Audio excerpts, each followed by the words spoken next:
जय हिंद दोस्तों, स्वागत है आपका सरोज सिलेक्शन पॉइंट पे। तो कैसे हैं आप लोग? आई होप बहुत अच्छे होंगे, बहुत तंदुरुस्त होंगे। तो दोस्तों, आज का हमारा टॉपिक आपके आने वाले एग्ज़ाम के लिए काफ़ी हेल्पफुल साबित होने वाला है। जैसा कि आप लोग जानते हैं, सीटेट के एग्ज़ाम यानी कि 7 जुलाई को होने वाला है। तो जो आज का टॉपिक है वो सीटेट के एग्ज़ाम के लिए रामबाण साबित होने वाला है, क्योंकि आज हम सामाजिक विज्ञान यानी कि सीटेट में आने वाले एसएसटी के जितने भी महत्वपूर्ण क्वेश्चन हैं वो सभी क्वेश्चन हम इस वीडियो में लेके आए हैं। ये सारे के सारे वो महत्वपूर्ण क्वेश्चन हैं जो हर बार सीटेट के एग्ज़ाम में रिपीट किए जा रहे हैं लगभग 15-20 सालों से। तो संभवतः आपके आने वाले एग्ज़ाम में भी इनसे क्वेश्चन देखने को मिल जाए। बहुत ही इंपॉर्टेंट क्वेश्चन है, ध्यानपूर्वक पढ़िएगा, अच्छे से देखिएगा। तो चलिए क्वेश्चन की ओर चलते हैं। क्वेश्चन की ओर जाने से पहले अगर चैनल पर नए हैं तो चैनल को सब्सक्राइब करना ना भूलिए, लाइक करिए, अपने दोस्तों तक भी शेयर करिए। चलिए दोस्तों, जल्दी जल्दी इन महत्वपूर्ण सामाजिक विज्ञान यानी सोशल साइंस के क्वेश्चन यहाँ पर समाप्त करते हैं। क्वेश्चन नंबर 1 की ओर चलेंगे। क्वेश्चन नंबर 1 क्या कहता है? अर्थशास्त्र के अनुसार मौर्य काल में उत्तर पश्चिम भारत के लिए प्रसिद्ध था। तो क्या प्रसिद्ध था? अर्थशास्त्र के अनुसार मौर्य काल में उत्तर पश्चिम भारत के लिए क्या प्रसिद्ध था? तो चलिए जान लेते हैं क्या प्रसिद्ध था। तो याद रखेंगे, अर्थशास्त्र के अनुसार मौर्य काल में उत्तर पश्चिम भारत में कंबल निर्माण के लिए प्रसिद्ध था। याद रखेंगे किसके लिए? कंबल निर्माण के लिए। तो ऑप्शन डी बिल्कुल राइट आंसर होगा। किस निर्माण के लिए? कंबल निर्माण के लिए प्रसिद्ध था, याद रखेंगे। ठीक है, कंबल निर्माण के लिए मौर्य काल उत्तर पश्चिम भारत के लिए प्रसिद्ध था, याद रखेंगे। चलिए क्वेश्चन नंबर 2 की ओर चलेंगे। क्वेश्चन नंबर 2 कहता है एम्फोरा एक क्या था? एम्फोरा एक क्या था? तो एम्फोरा क्या है? याद रखेंगे, एम्फोरा क्या है? एम्फोरा क्या चीज़ है? आकार में लंबा तथा दोनों तरफ लगे हत्थे वाला जार एम्फोरा कहलाता है। ठीक है, याद रखेंगे, दोनों तरफ लगा जार एम्फोरा कहलाता है। ठीक, ऑप्शन सी बिल्कुल राइट आंसर है। एम्फोरा क्या कहलाता है? लंबा एवं दोनों तरफ हत्थे से लगा जार एम्फोरा कहलाता है, याद रखेंगे। ऑप्शन सी बिल्कुल राइट आंसर है। अगला क्वेश्चन क्या कहता है? रोमन साम्राज्य में काली मिर्च की इतनी मांग थी कि इस नाम से बुलाते थे। तो किस नाम से बुलाते थे? रोमन साम्राज्य में काली मिर्च की इतनी मांग थी कि इसे किस नाम से बुलाया जाता था? चलिए जान लेते हैं। तो इसको बुलाया जाता था, रोमन साम्राज्य में काली मिर्च को काला सोना कहा जाता था। क्या कहा जाता था? काली मिर्च को काला सोना कहा जाता था। ठीक, याद रखेंगे। रोमन लोगों द्वारा इसे अधिक प्रयोग किए जाने के कारण इसे यमन प्रिया भी कहा जाता था। क्या कहा जाता था? यमन, कहीं कहीं यमन प्रिया भी इसे कहा जाता था, याद रखेंगे, यवन प्रिया। तो हमारा आंसर क्या है? काला सोना इसे कहा जाता था। ठीक, याद रखेंगे। चलिए आगे बढ़ेंगे। अगला क्वेश्चन कहता है राहट चरखा व आग्नेयास्त्रों का आविष्कार हुआ था। रहट चरखा व आग्नेयास्त्रों का आविष्कार हुआ था, तो कहाँ हुआ था? तो याद रखेंगे, ये हुआ था मध्यकाल में 14वीं एवं 15वीं शताब्दी में हुआ था। ठीक, याद रखेंगे कब हुआ था? मध्यकाल में हुआ था। कब? 14वीं और 15वीं शताब्दी में। ठीक, याद रखेंगे, 14वीं और 15वीं शताब्दी में मध्यकाल में रहट चरखा व आग्नेयास्त्रों का आविष्कार हुआ था, याद रखेंगे। ये सारे क्वेश्चन सीटेट के एग्जाम में पूछे गए हैं, इसीलिए मैं आप लोगों तक ये क्वेश्चन लेके आया हूँ। तो अच्छे से ध्यानपूर्वक पढ़ेंगे, बहुत ही इंपॉर्टेंट क्वेश्चन है। चलिए अगला क्वेश्चन क्या कहता है? निम्नलिखित में से दिल्ली के सुल्तान की प्रशंसा में एक संस्कृत प्रशस्ति पाया गया। निम्नलिखित में से दिल्ली के सुल्तान की प्रशंसा में एक संस्कृत प्रशस्ति पाया गया। तो वो कौन सा सुल्तान था? कौन सा सुल्तान था जिसके लिए एक संस्कृत प्रशस्ति पाया गया? तो वो सुल्तान था, याद रखेंगे, अलाउद्दीन खिलजी। ठीक, याद रखेंगे कौन था? ऑप्शन सी अलाउद्दीन खिलजी की प्रशंसा में एक प्रशस्ति जोधपुर में पाया गया था। कहाँ पाया गया था? जोधपुर में पाया गया था, याद रखेंगे। चलिए आगे बढ़ते हैं। अगला क्वेश्चन क्या कहता है? हिरण्यगर्भ नामक अनुष्ठान किया जाता है। हिरण्यगर्भ नामक अनुष्ठान किया जाता है, तो किस लिए किया जाता है? चलिए जान लेते हैं। तो राजा को क्षत्रिय घोषित करने के लिए। ठीक है, याद रखेंगे, इसका सही आंसर क्या होगा? जब एक राजा को, किसी क्षेत्र में राजा को क्षत्रिय घोषित करने के लिए। ऑप्शन बी बिल्कुल राइट आंसर है। हिरण्यगर्भ नामक अनुष्ठान किया जाता है राजा को क्षत्रिय घोषित करने के लिए, चाहे वह जन्म से क्षत्रिय हो या ना हो। ठीक, याद रखेंगे। तो किसके लिए? राजा को क्षत्रिय घोषित करने के लिए यह अनुष्ठान किया जाता है। ठीक, याद रखेंगे। चलिए आगे बढ़ते हैं। अगला क्वेश्चन क्या कहता है? चोल काल में व्यापारियों के संघ को कहा जाता था, क्या कहा जाता था? चोल काल में व्यापारियों के संघ को कहा जाता था, क्या कहा जाता था चोल काल में? तो याद रखेंगे, नगरम। ठीक, ऑप्शन सी क्या कहा जाता था? चोल कालीन में व्यापारियों के संघ को नगरम कहा जाता था, जबकि व्यापारियों के संगठन को श्रेणी कहा जाता था। श्रेणी को क्या कहते थे? व्यापारियों का संगठन। संगठन को श्रेणी कहा जाता था और संघ को नगरम कहा जाता था। ठीक, याद रखेंगे, संघ को नगरम कहा जाता था। चलिए आगे बढ़ेंगे। अगला क्वेश्चन कहता है, नाथ साहित्य का संबंध है। नाथ साहित्य का संबंध है किस भाषा से है? नाथ साहित्य का संबंध, तो नाथ जो साहित्य का संबंध है, पहली बात तो याद रखेंगे इसका सही आंसर क्या होगा? वो होगा बंगाली भाषा से। ठीक है, इसका सही आंसर क्या होगा? नाथ साहित्य का संबंध किससे है? बंगाली भाषा से, याद रखेंगे आप लोग। चलिए आगे बढ़ते हैं अगले क्वेश्चन की ओर। अगला क्वेश्चन क्या कहता है? खान अब्दुल गफ्फार खान ने उत्तर पश्चिम सीमांत प्रांत में शक्तिशाली अहिंसक आंदोलन चलाए, जिसे के रूप में जाना जाता है। तो किस रूप में जाना जाता है? खान अब्दुल गफ्फार खान ने उत्तर पश्चिमी सीमांत में शक्तिशाली अहिंसक आंदोलन चलाए, जिसे किसका रूप माना जाता है? किस रूप में माना जाता है? तो याद रखेंगे, इसका सही आंसर होगा खुदाई खिदमतगार आंदोलन। ठीक है, इसका सही आंसर क्या होगा? खुदाई खिदमतगार आंदोलन। सविनय अवज्ञा आंदोलन के समय उत्तर पश्चिम में अब्दुल गफ्फार खान ने खुदाई खिदमतगार नामक आंदोलन चलाया था। याद रखेंगे, ये कब चलाया गया था? जब सविनय अवज्ञा आंदोलन चल रहा था, उस टाइम ये आंदोलन इन्होंने चलाया था अब्दुल गफ्फार खान ने। ठीक, कौन सा? खुदाई खिदमतगार नामक आंदोलन इन्होंने चलाया था। ठीक, याद रखेंगे। चलिए आगे बढ़ेंगे अगले क्वेश्चन की ओर। अगला क्वेश्चन कहता है, कांग्रेस द्वारा पारित पूर्ण स्वराज, जो कि 1929 के लिए संघर्ष की प्रस्तावना के बाद को स्वतंत्रता दिवस मनाया गया। कब मनाया गया था? कांग्रेस द्वारा पारित पूर्ण स्वराज 1929 के लिए संघर्ष की प्रस्तावना के बाद कब स्वतंत्रता दिवस मनाया गया था? कब मनाया गया था? तो याद रखेंगे, ये मनाया गया था 26 जनवरी 1930 को। ठीक, 26 जनवरी 1930 को। ठीक, याद रखेंगे। इस अधिवेशन में पूर्ण स्वराज का प्रस्ताव पारित हुआ था। ठीक, इस अधिवेशन में पूर्ण स्वराज का प्रस्ताव पारित हुआ था। फिर 26 जनवरी 1930 को स्वतंत्रता दिवस मनाए जाने का निर्णय लिया गया था। ठीक, याद रखेंगे, कब? 26 जनवरी 1930 में। चलिए आगे बढ़ते हैं।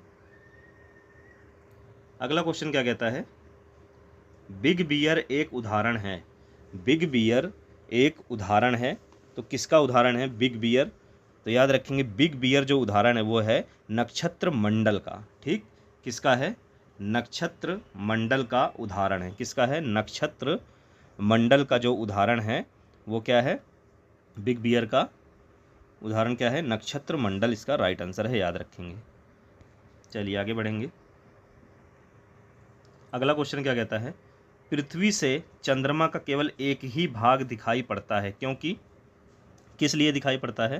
पृथ्वी से चंद्रमा का केवल एक ही भाग दिखाई देता है, वो किस लिए? क्या कारण है इसका? चलिए जान लेते हैं।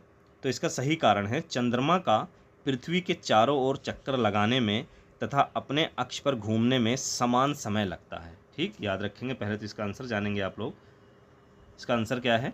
चंद्रमा का पृथ्वी के चारों ओर चक्कर लगाने में तथा अपने अक्ष पर घूमने में समान समय लगता है। ठीक, जब वो पृथ्वी का चक्कर लगाता है और जब वो अपने अक्ष पर घूमता है तो उन दोनों में समान समय लगता है। ठीक, इसका सही आंसर होगा उसका समान समय लगता है। ठीक, याद रखेंगे, इसका सही आंसर है। चलिए आगे बढ़ते हैं। अगला क्वेश्चन कहता है, पृथ्वी अपने अक्ष पर घूमती है।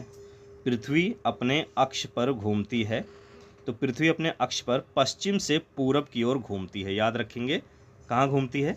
पश्चिम से पूरब की ओर घूमती है। पृथ्वी अपने अक्ष पर पश्चिम से पूरब की ओर घूमती है। पृथ्वी अपने अक्ष पर घूमना पृथ्वी का घूर्णन कहलाता है। ठीक, पृथ्वी जब अपने अक्ष पर घूमती है तो उसे क्या कहलाता है? वो घूर्णन कहलाता है। क्या कहलाता है? घूर्णन कहलाता है। ठीक है, याद रखेंगे, घूर्णन गति कहलाता है। पृथ्वी अपने अक्ष पर 24 घंटे में एक पूरा चक्कर लगा लेती है। याद रखेंगे, 24 घंटे में एक पूरा चक्कर लगा लेती है। चलिए अगला क्वेश्चन। जैसे जैसे हम पूर्वी गोलार्ध से पश्चिमी गोलार्ध की ओर जाते हैं, देशांतर रेखाओं का आकार क्या हो जाता है? जैसे जैसे हम पूर्वी गोलार्ध से पश्चिमी गोलार्ध की ओर जाते हैं, देशांतर रेखाओं का आकार क्या हो जाता है? तो याद रखेंगे, देशांतर रेखाओं का आकार क्या हो जाता है? क्या हो जाता है? समान रहता है। ठीक, याद रखेंगे, पूर्वी गोलार्ध से पश्चिमी गोलार्ध की ओर जाने पर देशांतर रेखाओं का आकार समान रहता है, क्योंकि प्रत्येक देशांतर रेखा समान होती है। ठीक है, याद रखेंगे, प्रत्येक देशांतर रेखा समान होती है। दो देशांतर रेखाओं के बीच की दूरी 111 किलोमीटर होती है। कितनी होती है? दो देशांतर रेखाओं के बीच की दूरी कितनी होती है? 111 किलोमीटर होती है। इसको भी नोट डाउन कर लेंगे आप। तो इसका सही आंसर क्या होगा? समान रहती है। ठीक, याद रखेंगे, समान रहती है, याद रखेंगे। चलिए आगे बढ़ते हैं अगले क्वेश्चन की ओर। अगला क्वेश्चन कहता है, पृथ्वी दिन कहलाता है। पृथ्वी पर दिन कहलाता है तो कब कहलाता है? तो याद रखेंगे, पृथ्वी पर दिन कब कहलाता है? तो ऑप्शन सी बिल्कुल राइट आंसर है। पृथ्वी द्वारा अपने अक्ष पर घूमने में लिया गया समय। ठीक है, पृथ्वी द्वारा अपने अक्ष पर लिया गया समय क्या कहलाता है? पृथ्वी द्वारा अपने अक्ष पर लिया गया समय क्या कहलाता है? वो पृथ्वी का दिन कहलाता है। याद रखेंगे, ठीक, दिन कहलाता है। चलिए आगे बढ़ते हैं। अगला क्वेश्चन क्या कहता है? विषु के दिन सूर्य की सीधी किरणें पड़ती है। विषु के दिन सूर्य की सीधी किरणें कहाँ पड़ती है? वो पड़ती है विषुवत रेखा पर। विषुवत रेखा पर सीधी पड़ती है। याद रखेंगे, इसका सही आंसर होगा विषु के दिन सूर्य की सीधी किरणें विषुवत रेखा पर सीधी पड़ती है। ठीक है, इसी वजह से 21 मार्च और 23 दिसंबर को क्या होता है? दोनों गोलार्धों में दिन और रात बराबर होते हैं। ठीक, याद रखेंगे, मोस्ट इंपॉर्टेंट पॉइंट है, ये भी नोट करेंगे आप लोग।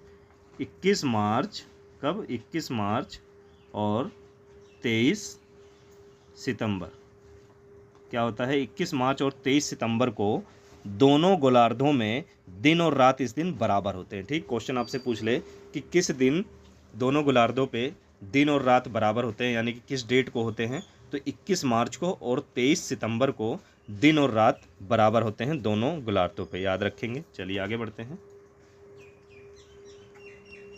अगला क्वेश्चन कहता है, अटलांटिक महासागर में अनेक पोताश्रय एवं पाटन हैं, क्योंकि अटलांटिक महासागर में अनेक पोताश्रय एवं पाटन हैं, क्योंकि किस लिए है ये इसलिए है, अटलांटिक महासागर की तट रेखा जो है अधिक तंदुरीत है। ठीक है, याद रखेंगे, अधिक तंदुरीत है।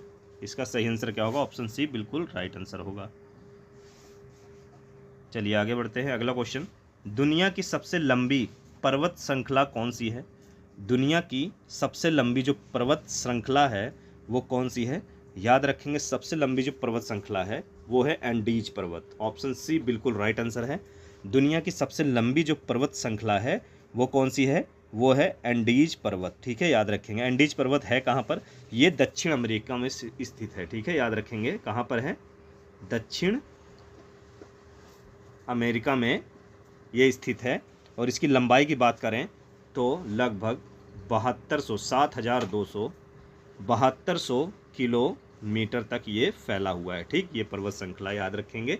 तो सबसे बड़ा जो सबसे लंबी पर्वत श्रृंखला है वो है एंडीज पर्वत, जो कि दक्षिण अमेरिका में है और लगभग 7200 किलोमीटर इसकी लंबाई है।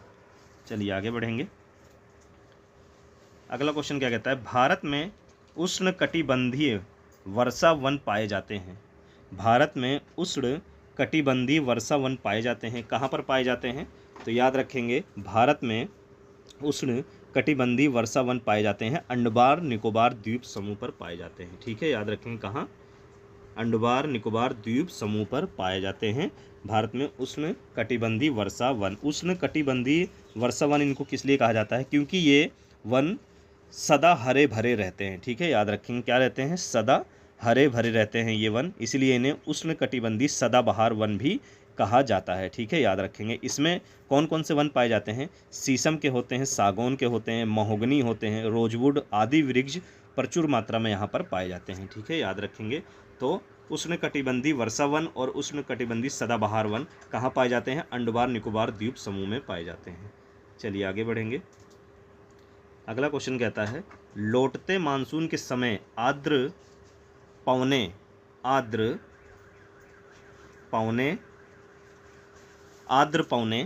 बहती हैं। कहाँ पर बहती हैं? आर्द्र पवनें बहती हैं। कहाँ पर बहती हैं? तो याद रखेंगे, स्थल से समुद्र की ओर। ठीक है, याद रखेंगे। लौटते मानसून के समय आर्द्र पवनें स्थल से समुद्र की ओर बहती हैं, इसे स्थलीय समीर कहा जाता है। ठीक, याद रखेंगे। तो सही आंसर क्या होगा? स्थल से समुद्र की ओर बहती हैं लौटते मानसून की आर्द्र पवनें। ठीक, याद रखेंगे। चलिए आगे बढ़ेंगे। अगला क्वेश्चन आपसे क्या कहता है, निम्नलिखित में से किस पृथ्वी को पृथ्वी का फेफड़ा कहा जाता है? निम्नलिखित में से किसे पृथ्वी का फेफड़ा कहा जाता है? ठीक है, तो किसे कहा जाता है, चलिए जान लेते हैं। मोस्ट इंपोर्टेंट क्वेश्चन है।